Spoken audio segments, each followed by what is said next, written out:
The worst one I've ever seen. Fred Young says he's never seen a fire burn this close to the family vineyard near Geyserville. You're devastated. His son Robert usually handles the hospitality end of things, but today he had a new job. Basically be a firefighter. We watched them fill up the vineyard's water tanker and respond to spot fires on their property, like this small wooden bridge. This is not their first rodeo, but last night things were different. Most of the time it's been further away and really didn't have much to worry about. A few ambers and stuff like that, but this wind was blowing right directly towards us. The family has owned land here since the 1850s, divided between vineyards and grassland for their 50 head of cattle. About 10% of their 450 acres burned. The vines were mostly spared. But they lost some outbuildings like this storage shed. The timing couldn't have been worse. They were planning on harvesting grapes tonight. We'd start around 6 o'clock tonight, and the guys would pick with the machine all night, and about 3 in the morning we'd have our trucks ready to go. Highly doubtful that will happen, and that means the Youngs might be able to get some rest. They've been on the go for a while. At least 24 hours, probably 36.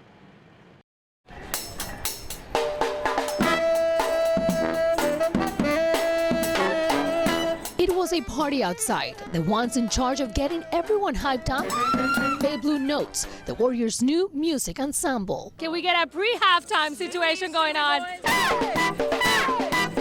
Fans from all over the Bay Area came to experience the $1.4 billion Chase Center. Much easier to get here than going to Oakland. So we're glad that the team's coming to the city. Talking about transportation, I jumped into a pedicab. The drivers are working more than usual during what used to be their slow season. Having Chase Center here, how's that helping you? Well, it's helped us in a couple of ways, actually. It's expanded our range.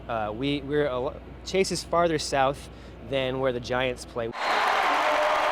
With 18,000 seats, the arena was packed with Warriors fans and some Lakers fans as well. This is my sister. This group didn't come from LA, but Fremont. I've been raised a Laker fan. I guess I can't betray my family. That's the first thing. Oh, yes, you're betraying the Bay? Yeah.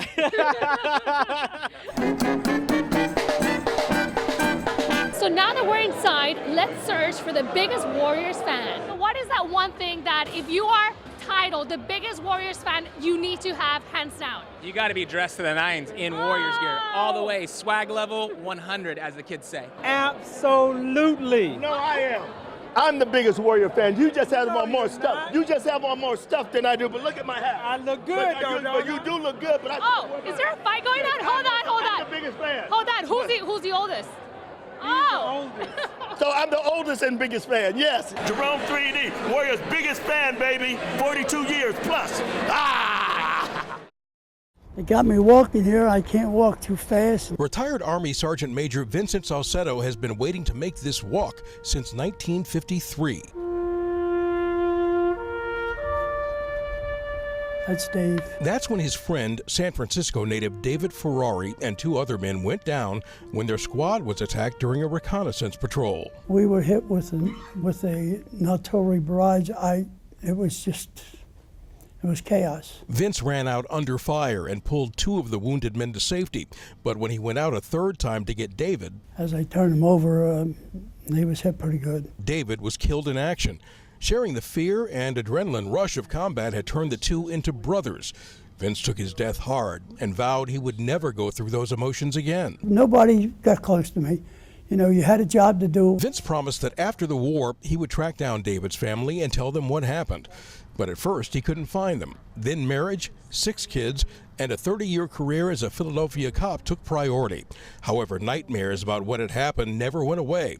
And 2 weeks ago, a lead pointed to the Italian cemetery in Colma, so Vince and family flew out. Without your sacrifice, their cause would be lost. Today there was a brief graveside service, and a Bronze Star Medal for Valor was placed on David's tombstone. Passengers on the flight out wrote these messages on cocktail napkins for Vince.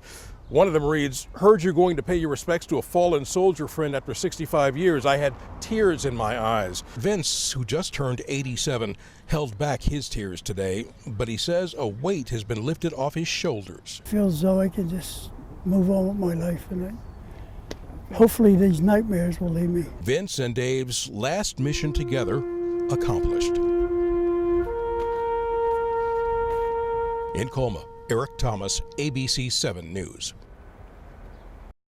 We can scooch in just a little bit more. Inside Mrs. Grossman's sticker factory, it's like a walk back in time. Now, our biggest press can actually hold 10 die plates. For 20 years, We run the presses about 20 hours a day. Mrs. Grossman's has been welcoming Girl Scout troops, scrapbookers, and just plain old sticker lovers inside their Petaluma factory to get a glimpse into how some of America's favorite stickers are made. So this is the amazing wall of stickers. Jason Grossman is the owner. We're looking at probably 3,000 miles of stickers here. His last name is no coincidence. Your mom's favorite sticker. This has got to be it right here. This is Mice People. His mother, Andrea Grossman, founded the company 40 years ago in 1979. This is the first sticker we ever did. It's the red heart.